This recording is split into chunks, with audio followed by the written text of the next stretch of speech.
हम लोग कन्फ्यूजन प्रश्न के अगले सीरीज में हैं, जिसमें हम लोग चर्चा करेंगे इंडियन ज्योग्राफी से रिलेटेड। इस टॉपिक में हम लोग सिर्फ वैसे प्रश्नों का सीरीज लेके चल रहे हैं जो एग्जाम की दृष्टि से इंपॉर्टेंट है, जो अगर ऑप्शन के साथ में अगर आपको प्रश्न दे दिया जाए तो उस ऑप्शन को देखने के बाद काफ़ी कन्फ्यूजन होता है और उस कन्फ्यूजन के चलते प्रश्न का गलती होने का संभावना काफ़ी बढ़ जाता है। तो वैसे ही प्रश्न को सिर्फ शामिल किया गया है, यानी कन्फ्यूजन प्रश्न का, जिसमें ऑप्शन के साथ में आपको दिया गया है। हम लोग देखेंगे भारत की नदियां से रिलेटेड क्वेश्चन नंबर 21 पे चर्चा करेंगे। 21 में करा है कि तवा किसकी सहायक नदी है। अन्य सभी जो है, जो आप अगर आप पढ़े हुए होंगे तो आप उन सभी का जवाब दे पाएंगे। कुछ ऐसे प्रश्न हैं जैसे 21 में देखिए, तवा किसकी सहायक नदियां हैं।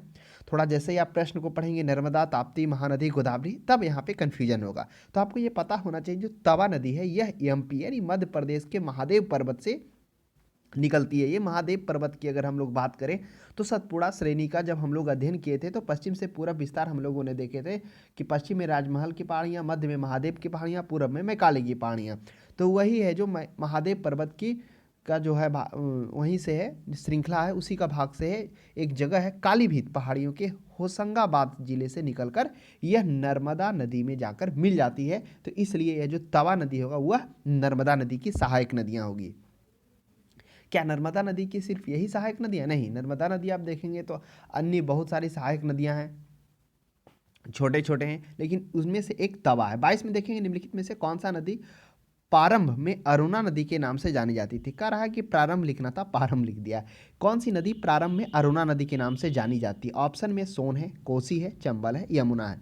तो देखिए, अगर आप थोड़ा सा इस पर विचार करेंगे तो आरंभ में अरुणा नदी के नाम से यह कोसी नदी को जाना जाता है। तो आइए थोड़ा जानते हैं। कोसी का उद्गम माउंट एवरेस्ट के उत्तर में गोसाई धाम के समीप से हुआ है, वहीं से ये निकलती है। इसकी मुख्य धारा जो है वह अरुणा के नाम से निकलती है।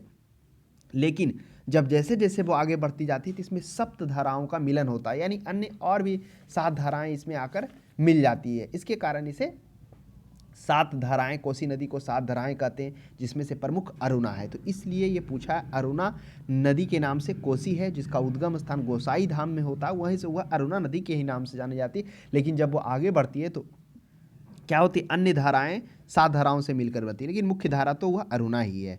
चलिए 23 में देखिए, निम्नलिखित में से किस नदी को उड़ीसा का शोक कहा जाता है। यहाँ थोड़ा सा कोई सोचेंगे, जैसे ही उनको पता चलेगा कि उड़ीसा से एक महानदी होकर गुजरती है तो वो बिना सोचे सिर्फ एक आधार पर अगर आप सही टिक लगा देंगे तो वो सही चला जाएगा। और सही में अरुणा महानदी को ही उड़ीसा का शोक के रूप में जाना जाता है। ब्रह्मणी, वैतरणी, दामोदर, ये सभी उड़ीसा की शोक नदियाँ नहीं है। दामोदर आपने देखा होगा कि शुरू में तो अहम भूमिका रहा है, लेकिन यहाँ पे अभी जिस दामोदर नदी है वह काफ़ी क्या प्रदूषित भी हो चुका है। चलिए आगे हम लोग अब बढ़ते हैं।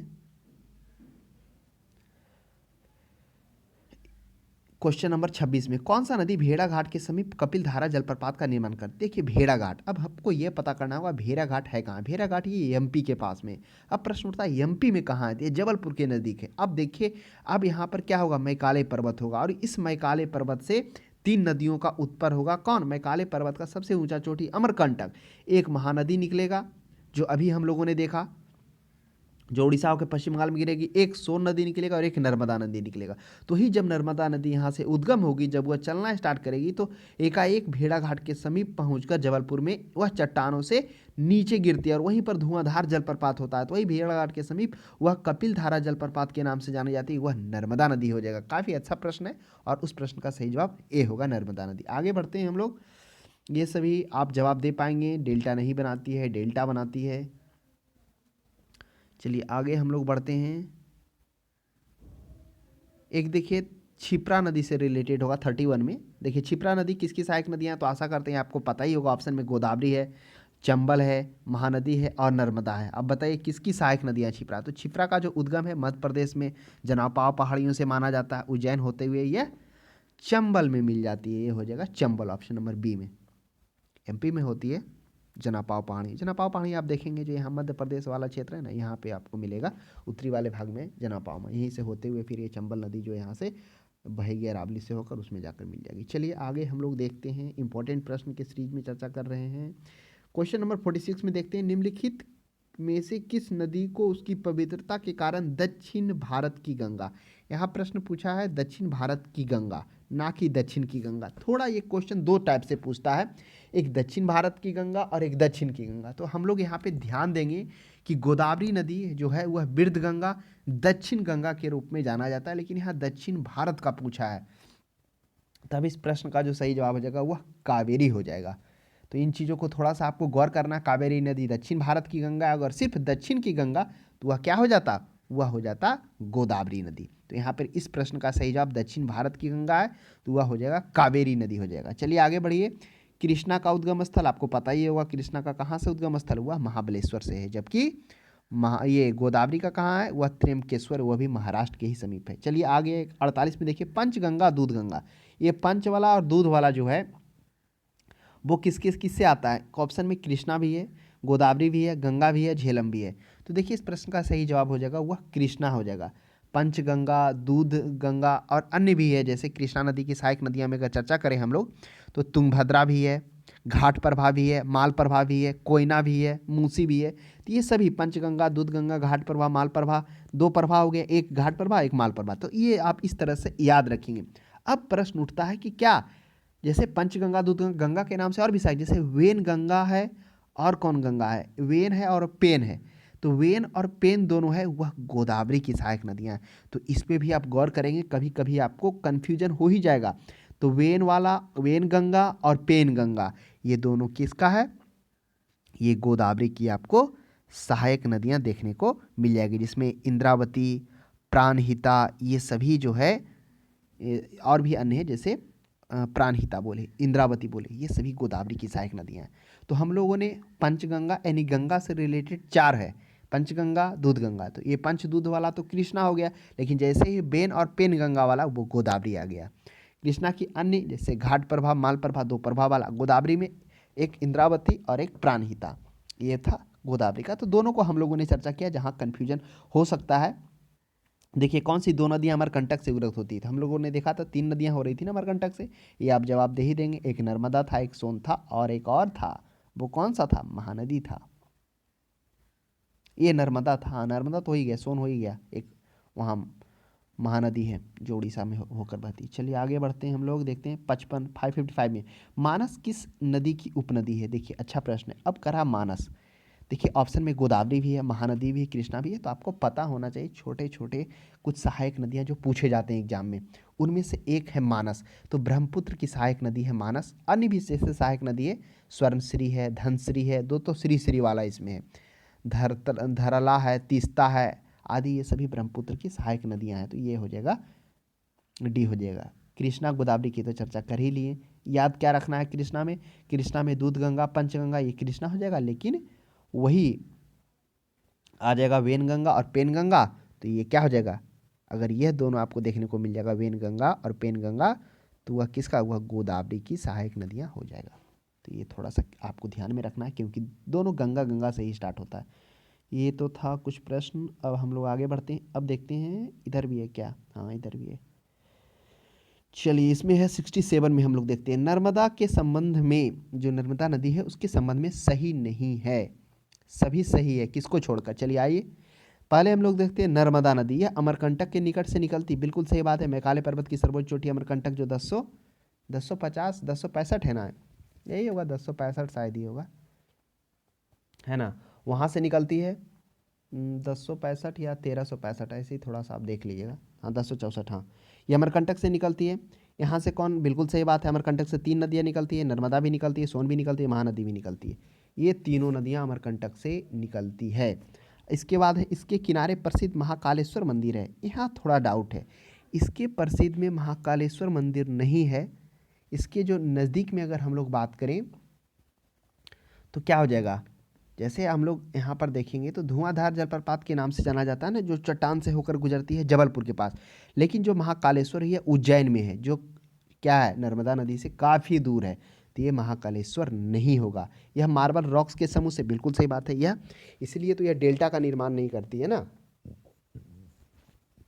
नर्मदा और गोदावरी नदियाँ, क्योंकि ये रॉक्स वाले क्षेत्र से गुजरती है, इसके अपने साथ गाद लेकर नहीं आती, ये भी सही है। इस नदी का प्रसिद्ध सरदार सरोवर बांध बनाया गया, बिल्कुल सही बात है कि गुजरात में प्रसिद्ध सरदार सरोवर बांध इस नर्मदा नदी पे बनाया गया है। तो क्या हो जाएगा, किसको छोड़कर, सिवाय ऑप्शन नंबर बी को छोड़कर अन्य सभी सही हैं। आगे बढ़ते हैं। 67 में कौन सी नदी कच्छ के रण में समाहित हो जाती है? काफ़ी अच्छा प्रश्न है। देखिए कच्छ के रण, ये तो हो गया, पहले आप देख लिए थोड़ा सा, ये गुजरात वाला क्षेत्र हो गया। अब यहाँ कच्छ का रण हो गया, ये छोटी कच्छ हो गया, ये हो गया, कौन सा हो गया, ये हो गया खंभात की खाड़ी हो गया, है ना, यही है ना, ये हो गया कच्छ की खाड़ी हो गया, तो ये हो गया। अब वही करा कच्छ के रण में समाहित हो जाती है। तो देखिए ऑप्शन में साबरमती नदी है, बेतवा है, लूनी। तो आपको पता होगा कि जो लूनी नदी राजस्थान से अरावली वाले क्षेत्रों से उद्गम होकर बहती है और वह गुजरात में कच्छ के रण में आते आते वहीं वो क्या हो जाती है, समाहित हो जाती है, यानी वो आकर महासागर में नहीं मिलती है। तो बिल्कुल इस प्रश्न का जो सही जवाब हो जाएगा, जो समाहित हो जाती है, बिल्कुल लूनी नदी हो जाएगा। अब प्रश्न उठता है, क्या साबरमती, जैसे ऑप्शन में साबरमती भी है, बेतवा भी है, इसके बारे में थोड़ा जान लेते हैं। तो ये साबरमती भी राजस्थान के उदयपुर जिले से अरावली पर्वतमालाओं से होकर बहते हुए राजस्थान, अहमदाबाद, गुजरात के दक्षिण पश्चिम से का सफर करते हुए यह भी खंभात की खाड़ी यहाँ पर आकर यहाँ पर साबरमती गिर जाती है। यही साबरमती नदी के किनारे अहमदाबाद भी अवस्थित है ना, ये आप ध्यान रखेंगे। तो ये था कुछ हम लोगों ने यहाँ पे देखा। उसके बाद देखिए बेतवा भी है। तो बेतवा की चर्चा आप हमने कई बार किया है कि जो बेतवा नदी है उसका क्या है उद्गम स्थान, नहीं है, आप पहले भी बहुत सारा क्वेश्चन देखेंगे तो उसमें आपको देखने को मिल जाएगा। तो चलिए ये तो था हम लोग का। उसके बाद आइए हम लोग बढ़ते हैं प्रश्न का। ये केन बेतवा इसमें आकर मिलती है ना, यमुना नदी में, तो ये भी आप ध्यान में रखेंगे, उसकी सहायक नदी है चंबा, ये हाँ यमुना नदी उधर से आएगी, केन हो गया, इधर से केन जाकर मिलेगी, इधर से बेतवा जाके मिलेगी, इधर से चंबल मिलेगी, किसमें, यमुना वाले नदी में, तो उसकी सहायक नदियाँ में आ जाती है। आगे हम लोग देखते हैं प्रश्न नंबर 76 में। 76 में देखिए क्या करा भारत की सबसे ऊंची ज्वार भित्ति वाली नदी कौन सी है? अब देखिए ज्वार भित्ति है, यानी जहाँ ज्वार होता है। तो सबसे देखिए प्रश्न काफ़ी अच्छा, ऑप्शन में कावेरी है, महानदी है, हुगली है, और हम 100% कह सकते हैं अगर आपको पता नहीं हो तो इस प्रश्न का जवाब गलत ही आप देंगे, क्योंकि आपको लगेगा ज्वारीय भित्ति है। अब आपको लगेगा ज्वार कौन कौन बनाता है, इधर कृष्णा भी बना ही रहा है, कृष्णा पे भी आपको थोड़ा जाएगा, कावेरी पे भी जाएगा कुछ समय के लिए। आप प्रश्न ऑप्शन नंबर सी को बहुत कम सोचेंगे, लेकिन आपको ये पता होना चाहिए कि जो ज्वार है, ज्वारीय नदी महासागरीय ज्वारीय की लहरें के प्रभाव से नदियों के जल का एक दीवार के रूप में ऊपर उठती है ना। और वो सबसे बड़ा जो ज्वार ये ज्वार भित्ति बनाती है वो ये हुगली नदी बनाती है। तो ये आपको ध्यान में रखना है कि सबसे बड़ा भारत में हुगली नदी और पूरे विश्व में तो अमेजन बनाती है। तो ये हो जाएगा हुगली नदी ज्वार भित्ति वाली नदी कौन सी है सबसे बड़ी। चलिए आगे हम लोग देखते हैं 79 में, भारत की सबसे बड़ी नदी मुख किस नदी के मुख पर है? भारत की सबसे बड़ी नदी मुख बताइए, कह रहा है कि किस नदी मुख पर है सबसे बड़ी नदी। तो गोदावरी है, कृष्णा है, भागीरथी और हुगली है। तो यहाँ पर पूछा है सबसे बड़ी नदी मुख, यानी उसका जो नदी का मुख है वो सबसे बड़ा है। बताइए क्या का गोदावरी का है, कृष्णा का है, भागीरथी का, हुगली का? तो ये हुगली ही हो जाएगा जिसका नदी मुख क्या है, सबसे बड़ा है। ये हुगली नदी गंगा गंगा गंगा सही है ना, जो गंगा आकर कहाँ मिलती है, पश्चिम बंगाल से आकर, और फिर उधर से कौन आकर, ब्रह्मपुत्र नदी आकर मेघना के नाम से क्या होती है, दोनों मिलकर धारा का निर्माण करती है। तो वही हो गया हुगली नदी, गंगा की सहायक है। पंजाब, अब देखिए 80 में पंजाब के निर्माण में सबसे महत्वपूर्ण नदी कौन सी है? अब करा पंजाब के जो निर्माण हुआ था, पंजाब वाले क्षेत्र को देखिए, यहाँ जम्मू कश्मीर हो गया, उसके बाद आप थोड़ा सा नीचे जाएंगे तो यहाँ हिमाचल प्रदेश, इधर वाले क्षेत्र यही पंजाब हो गया। तो देखिए सिंधु नदी का जो है सबसे बड़ा है, सबसे महत्वपूर्ण, क्योंकि पाकिस्तान में भी पंजाब का क्षेत्र है ना, जो पाकिस्तान वाले पंजाब के रूप में जाना था। तो पंजाब क्षेत्र का निर्माण में वह सिंधु नदी का सबसे महत्वपूर्ण। आपको ये भी पता होना चाहिए सिंधु नदी का अफवाह क्षेत्र भी सबसे ज़्यादा है, 11.8 लाख किलोमीटर है। दूसरे नंबर पर गंगा आता 8.6 और तीसरे नंबर पर ब्रह्मपुत्र अफवाह क्षेत्र में। तो ये सिंधु नदी है। जो देखिए ऑप्शन में सतलज, ब्यास, झेलम इसलिए दिया हुआ है क्योंकि ये सिंधु के बाद, सिंधु हो गया, उसके बाद झेलम हो गया, उसके बाद ब्यास, ये 3 नदियों पर किसका अधिकार है, ये पाकिस्तान का, और बाकी 3 नदियों का सिंधु, झेलम, ब्यास, सिंधु, झेलम, सिंधु हो गया, झेलम हो गया, उसके बाद चिनाब हो गया ना, सिंधु, झेलम, चिनाब, ब्यास नहीं, क्योंकि सिंधु, झेलम, चिनाब 3 पाकिस्तान, और उसके बाद चिनाब के नीचे रावी, सतलज और ब्यास, ये 3 नदियाँ भारत उसका उपयोग करेगी जल का। इस तरह से बंटवारा किया गया था। चलिए, ये तो था जो हम लोगों ने देखा पंजाब के निर्माण में, क्योंकि पंजाब नदी यहाँ से देखिए जम्मू कश्मीर जैसे मिलती है, या पंजाब वाले सबसे अधिक क्षेत्र सिंधु नदी ही गुजर रही है, अफवाह क्षेत्र भी ज़्यादा था। आगे 88 में देखेंगे, निम्नलिखित नदियों पर विचार करना है। वंशधारा नदी है, इंद्रावती है, प्राणहिता है और पेन्नार है। इन नदियों पे आपको विचार करना है। क्या विचार करना है कि गोदावरी की सहायक नदियाँ कौन से। थोड़ा सा कोशिश करिए। गोदावरी की सहायक नदियाँ पे हम लोगों ने चर्चा किया था। वेनगंगा और पेनगंगा क्या है, नहीं है। उसके बाद हम लोगों ने आगे बढ़ा था तो यह भी जाना था इंद्रावती प्राणहिता क्या है, इंद्रावती है, प्राणहिता भी है। उसके बाद हम लोगों ने ये क्या जाना था, मनेर, मनेर भी देखा था, सबरी, पूर्णा। तो ये दो नदियाँ तो, दो तीन तो कन्फर्म है। तो अब हमें ऑप्शन की ओर देखना है कि दो तीन किस में है। तो सभी ऑप्शन में है, चारों ऑप्शन अगर आप देखेंगे तो सभी में ए और बी मिलेगा। तो ये मुख्य रूप से यही हो जाएगा, 88 का डी ही हो जाएगा, 2 और 3 हो जाएगा। बंसधारा और पेन्नार ये गोदावरी की सहायक नदियाँ नहीं है। अब आप बताइए कि पेन्नार किसकी सहायक नदियाँ हैं।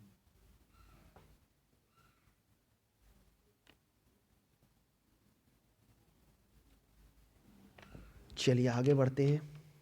बंसधारा, बंसधारा शायद बंसधारा क्या था गोदावरी वाले नदी में, बंसधारा नहीं था। चलिए आगे बढ़ते हैं हम लोग। ये दो तो कन्फर्म है ना। और गोदावरी का उद्गम स्थान ये भी जान लीजिए, त्र्यंबकेश्वर से ये महाराष्ट्र का ही एक क्षेत्र है, जगह है जहाँ त्र्यंबकेश्वर जगह है, वहीं से क्या होती है, महाराष्ट्र, ये इसका उद्गम क्षेत्र है गोदावरी नदी का। तो ये भी ध्यान में रखना है। हमने इसके पहले भी चर्चा किया था कि नासिक जिले में पड़ता है त्र्यंबकेश्वर, वहीं से इसका उद्गम स्थल है। महाबलेश्वर किसका है, कृष्णा नदी का है। और ये कावेरी है ना, कर्नाटक के कोडिगी जिले में है उसका, कावेरी का उद्गम। चलिए ये तो हम लोगों ने देख लिया 88 का। वंशधारा आप बताएंगे कमेंट बॉक्स में कि किसकी सहायक नदियां हैं, है ना। पेनार तो आप लोग सभी बता ही देंगे। चलिए 88 के बाद हम लोग आगे बढ़ते हैं, देखते हैं 98। हाँ, प्रश्न संख्या 101 में देखते हैं, भागीरथी नदी निकलती है, काफ़ी अच्छा प्रश्न है। ये आपको पता होगा, भागीरथी नदी जिससे गंगा का निर्माण, गंगा नदी इसी से निकलती है, तो वह गोमुख से निकलती है। ये भागीरथी नदी है, जो आगे फिर आप देखेंगे कि अन्य धाराओं से गंगा नदी, सभी गंगा नदी की है, जो सभी धाराओं से मिलकर गंगा नदी का तंत्र है। भागीरथी नदी भिलंगाना, टेहरी उत्तराखंड से निकलेगी, है ना। फिर क्या होगा, फिर अलकनंदा देवप्रयाग उत्तराखंड में आकर मिलेगी। इस प्रकार से फिर भागीरथी अलकनंदा की संयुक्त धारा ही गंगा कहलाएगी। तो इसलिए वही कहा गया, भागीरथी नदी कहाँ से निकलती है, वो गोमुख से निकलती है। भागीरथी नदी भिलंगाना नदी टेहरी से, उत्तराखंड से, फिर अलकनंदा भी देवप्रयाग से निकला उत्तराखंड में, आज दोनों आकर मिल गया कहाँ, संयुक्त रूप से जो उसकी धारा मिल गई भागीरथी का और अलकनंदा का, वो क्या कहलाया, गंगा नदी कहलाया। चलिए मानसरोवर भी है, हमने मानसरोवर की चर्चा पहले भी किया था कि मानसरोवर जो है इसकी यात्रा लिपुलेख दर्रा से किया जाता है, यह उत्तराखंड में अवस्थित है। चलिए आगे बढ़ते हैं।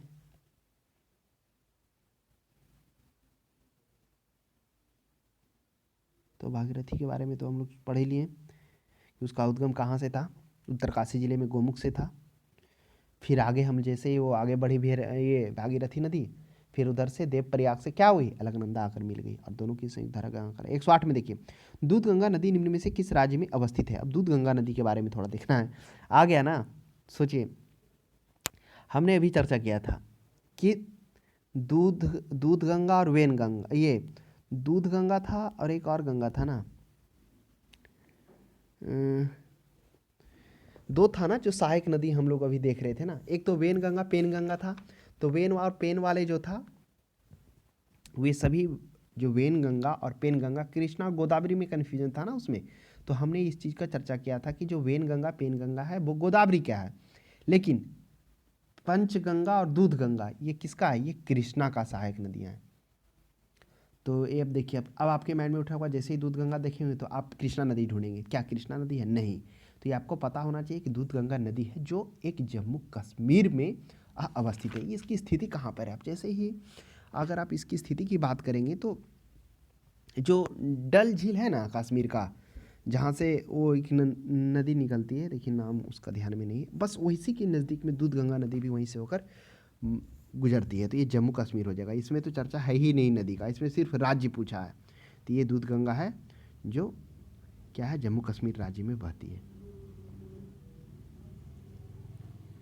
डल झील है, डल झील से जस्ट उसके नीचे वाले से एक नदी जो डल झील से होते हुए गुजरती है ना, जस्ट उसके नीचे से आप देखेंगे दूध गंगा, वहीं से एक नदी बहती है जम्मू कश्मीर में।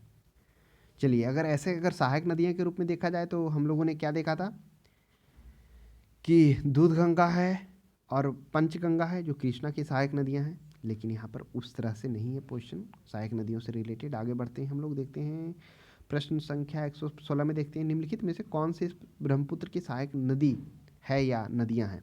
तो देखिए, अब ब्रह्मपुत्र की सहायक नदियाँ, एक हम लोगों ने और भी देखा था इससे पहले, क्या था, मानस करके थे, लेकिन यहाँ मानस का चर्चा नहीं है। दिबांग है, कमेंग है और लोहित है। देखिए, आपको पता होना चाहिए ब्रह्मपुत्र की सहायक नदियाँ सोनश्री है, तीस्ता है, लोहिता है, दिबांग है, लोहित है, ये सभी है। दिबांग का अगर उद्गम क्षेत्र देखें तो अरुणाचल प्रदेश के ऊपर दिबांग घाटी से होकर इसमें निकलती है और फिर सदिया के पास में आकर ब्रह्मपुत्र नदी में मिल जाती है। लोहित का भी आप वही देखेंगे कि पूर्वी तिब्बत से होते हुए ये पर्वत श्रेणियों से निकलकर क्या होती है, अरुणाचल प्रदेश में आकर 200 किलोमीटर में बहने के बाद क्या होती है, ब्रह्मपुत्र नदी में। तो ये दिबांग, कमेंग, लोहित सभी क्या है, ये सभी ब्रह्मपुत्र की सहायक नदियों में जाना जाता है। कालिंदी किस नदी का दूसरा नाम है, ये भी काफ़ी अच्छा प्रश्न है। अब बताइए कालिंदी किसका, गंगा का भागीरथी नाम है कि ब्रह्मपुत्र का है। तो ये आपको अच्छा प्रश्न है। यमुना नदी का दूसरा नाम है कालिंदी नदी। तो ये प्रश्न अच्छा है, अगर पूछ दिया जाए तो आप काफ़ी कन्फ्यूज़ होंगे, क्योंकि शायद आपको पता नहीं होगा कि गंगा को पहले जो नाम था वो कालिंदी के रूप में भी यमुना नदी को जाना जाता था। तो यही हो गया यमुना की सहायक नदियाँ में चंबल, बेतवा, केन, जो एक बेतवा था ना ऑप्शन में जिसकी चर्चा हम किए थे कि बताइए बेतवा क्या है, तो वो यमुना की सहायक नदियाँ जो क्या रही थी, उत्तर से आकर मिल रही थी यमुना नदी में। उसके बाद ये बेतवा था, उसके बाद चंबल था, उसके नीचे केन है, उसके बाद तीस्ता है, ये सोन, सभी कहाँ जाकर, यमुना में जाकर मिल रही थी। यहाँ कालिंदी पूछा गया, ये यमुना की सहायक नदियाँ हैं। तो चलिए, ये था कुछ भारत की नदियों से इंपॉर्टेंट कुछ ही प्रश्न पे हम लोगों ने चर्चा किया, पूरा नहीं किया। बाकी आप आशा करते हैं वो उससे आप परिचित होंगे। ये वैसे प्रश्न थे जहाँ कन्फ्यूजन ज़्यादा हो जाता, अगर पूछ दिया जाता तो गलत होने का प्रोबेबिलिटी बढ़ जाता।